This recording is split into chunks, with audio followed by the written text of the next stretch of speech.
Visit visa पे कुल आपका खर्चा कितना आएगा, खुद कैसे अप्लाई कर सकते हैं, स्टेप बाय स्टेप प्रोसेस भी आपके साथ शेयर किया जाएगा। वीज़ा की रेशो क्या है विज़िट वीज़ा को लेकर। इस वक्त शाम के 8 रात के 8 बज रहे हैं रात के।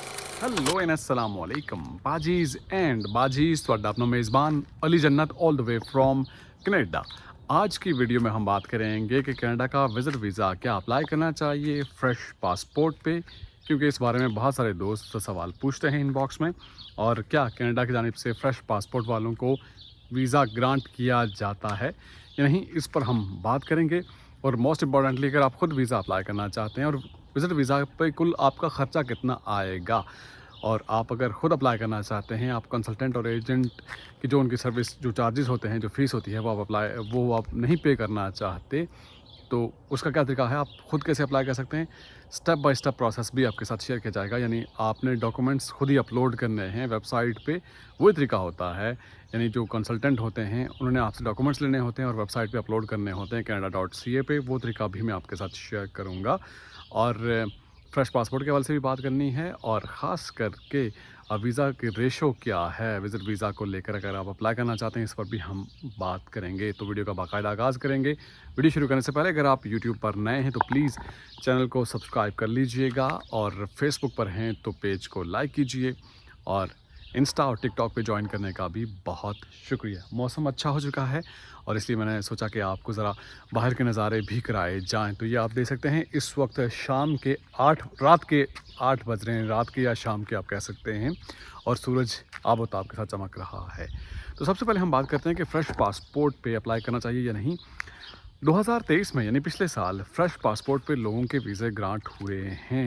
यानी जिनकी कोई इतनी ट्रैवल हिस्ट्री नहीं थी, बैंक स्टेटमेंट भी इतनी स्ट्रॉन्ग नहीं थी, फ्रेश पासपोर्ट था, उनके वीज़े ग्रांट हुए हैं। लेकिन अभी साल 2024 में कनाडा थोड़ा सा स्ट्रिक्ट हो चुका है, और फ्रेश पासपोर्ट पे वीज़े उस तरह से ग्रांट नहीं हो रहे। आप कह सकते हैं कि 80 टू 90% चांसेस हैं, अगर आप फ्रेश पासपोर्ट पे अप्लाई करेंगे तो वीज़ा आपका रिजेक्ट होगा, और 10% चांसेस हैं, किसी की किस्मत अच्छी है, लक चल जाए तो उनका वीज़ा ग्रांट हो सकता है। Otherwise majority of the cases 80-90% fresh passport पे रिजेक्ट हो रहे हैं। और ख़ास करके ट्रैवल हिस्ट्री के हवाले से, जिन लोगों की ट्रैवल हिस्ट्री बेहतर है, यूरोप का उन्होंने विज़िट किया है, यूरोप का वीज़ा है उनके पास, या अमेरिका का, ऑस्ट्रेलिया का, कनाडा का, आप कहेंगे अगर उनके लाइक हमारे पासपोर्ट पर अगर वीज़े हैं तो हमें कनाडा आने की क्या ज़रूरत है। लेकिन मैं आपसे ये बात शेयर कर रहा हूँ कि ग्राउंड रियलिटी ये है, जिनकी जिनकी ट्रैवल हिस्ट्री बेहतर है, ऑलरेडी उनके पास वीज़ा ग्रांट हुए हैं, तो उनका आसानी से हो जाता है, वीज़ा ग्रांट हो जाता है कनाडा का। और बैंक स्टेटमेंट के हवाले से भी आप दोस्त पूछते हैं, अक्सर बेशतर ये सवाल आता है कि बैंक स्टेटमेंट कितनी होनी चाहिए। तो देखें, तकरीबन 12,000 से 15,000 कैनेडियन डॉलर होने चाहिए। इसको आप कैलकुलेट कर सकते हैं पाकिस्तानी रुपीज़ में, इंडियन रुपीज़ में। लेकिन अगर पाकिस्तानी रुपीज़ की बात करें तो 20-25 लाख से 30 लाख के करीब आपकी होनी चाहिए लास्ट 6 मंथ की क्लोजिंग बैलेंस ये होना चाहिए, और उसी में से आपकी ट्रांजैक्शन शो होनी चाहिए कि आप किसी अकाउंट को यूज़ कर रहे थे। लोग करते ये हैं कि अभी अगर आपने अप्लाई करना है, तो अपने बैंक में, अपने बैंक अकाउंट में वो पैसे डलवा देंगे, भारी रकम, और उसके बाद वो सामने नज़र आता है कि आपने पैसे कहीं से मैनेज करके यहाँ पर जमा करवाए हैं। तो लास्ट 6 मंथ की जो आपकी स्टेटमेंट, मेंटेन स्टेटमेंट का मतलब यही है कि आपकी लास्ट 6 मंथ की वो स्टेटमेंट चली आ रही है, और उसी में से आप यूटिलाइज़ कर रहे हैं, उसी को यूज़ कर रहे हैं। और अगर आप जॉब करते हैं तो आपका जॉब लेटर, लीव लेटर लगेगा, और एनओसी, और लास्ट 3 मंथ्स की आप साथ में जो पे स्लिप होती है, सैलरी स्लिप होती है, वो भी अटैच कर सकते हैं। और एनओसी के अलावा अगर आप बिज़नेस करते हैं तो आपके बिज़नेस के डॉक्यूमेंट, जिसमें से शो हो कि ये आपका बिज़नेस है, और ज़ाहिर आपका बिज़नेस अकाउंट।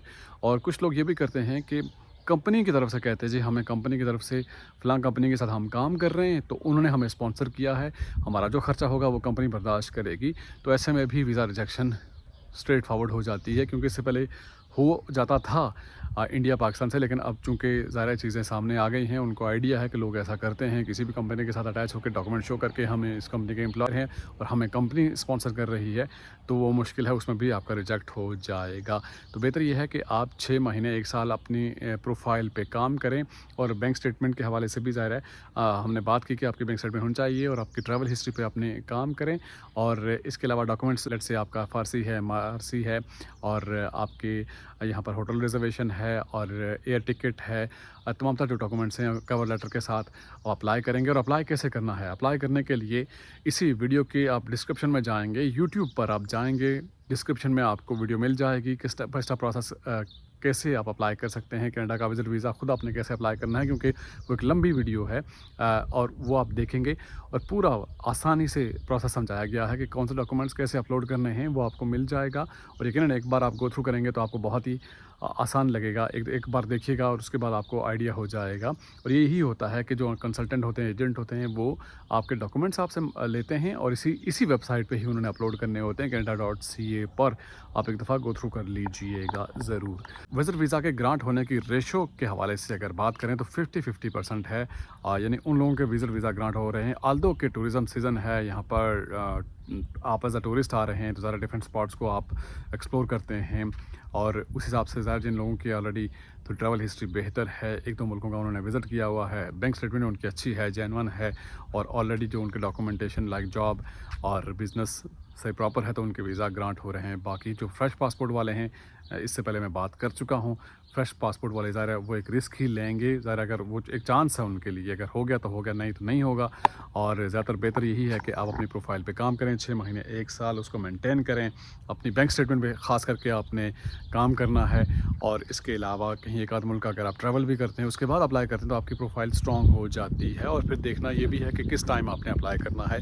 देखिए सीज़न यहाँ पर तो ये होता है जून, जुलाई, अगस्त, सितंबर, अक्टूबर तक भी आप कह सकते हैं कि यहाँ पर टूरिस्ट आ रहे होते हैं, क्योंकि टूरिज़्म के पॉइंट ऑफ व्यू से जो टूरिस्ट स्पॉट है उनको एक्सप्लोर करते हैं, तो उस हिसाब से आप भी ज़रा अपनी फ़ाइल लगा सकते हैं। लेकिन बेहतर ये है कि आपके पास डॉक्यूमेंटेशन सही हो, मुकम्मल हो, पूरी हो, उसके बाद ज़ाहिर आप किसी चीज़ के लिए एलिजिबल होंगे तो तब आप अप्लाई करेंगे ना। कुछ लोग जल्दी भी बहुत करते हैं, लेट्स से अगर वो किसी कंसल्टेंट के ज़रिए अप्लाई कर रहे हैं तो उनको जो डॉक्यूमेंट जो प्रोवाइड कर सकते हैं नहीं प्रोवाइड कर सकते, वो चाहते हैं किसी तरह से हमारे डॉक्यूमेंट अपलोड हो जाएं। और अपलोड होने के बाद वो फ़ौरी तौर पर पूछते रहते हैं कि हमारा क्या हुआ, कब रिज़ल्ट आएगा, कब नहीं आएगा। तो ये भी मैं आपसे शेयर कर दूँ कि ख़ास करके बायोमेट्रिक के हवाले से ये भी आपने ज़हन में रखना है कि बायोमेट्रिक को लेकर आप के तकरीबन 3 वीक्स लग सकते हैं या 1 महीना लग सकता है बायोमेट्रिक के लिए।